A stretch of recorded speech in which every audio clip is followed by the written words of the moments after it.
Chair. Good afternoon. For the interest of time, I'll keep my questions brief and hopefully answers brief as well, and then I'll put the rest on notice. Roughly how much LNG has INPEX exported from Australia since it began operating here? I might pick that question up. Thank you, Senator, for the question.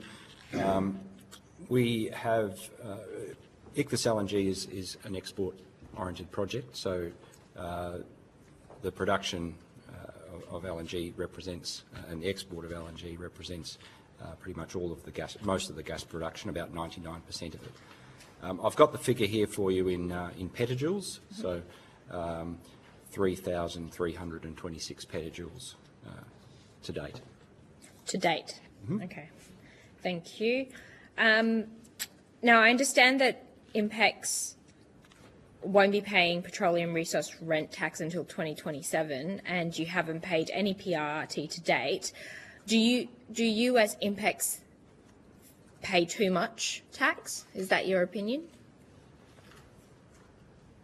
I don't think we've said that we pay too much tax. I'll answer that, Senator.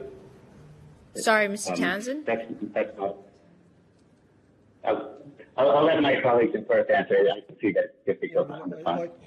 I'm the Public Tax Officer for INPEX in Australia, and I can say that we fully comply with our tax obligations. But would you say you pay too much tax? We comply with the tax obligations that we are required to comply with. I don't have a personal view on company tax. I'll leave that to the government. Do you believe that the current taxation settings around the export of gas are offering Australians a fair deal for their resources? I think the design of the PRRT is working as intended, where investors take on board the full risk up front, and then they share the profits with the Australian investors once they've been repaid, with the Australian public once the investors have been repaid. Absent the private investment, the resource would never be developed. Well, I think Australians have a different view on that. I'll put the rest of my questions on notice.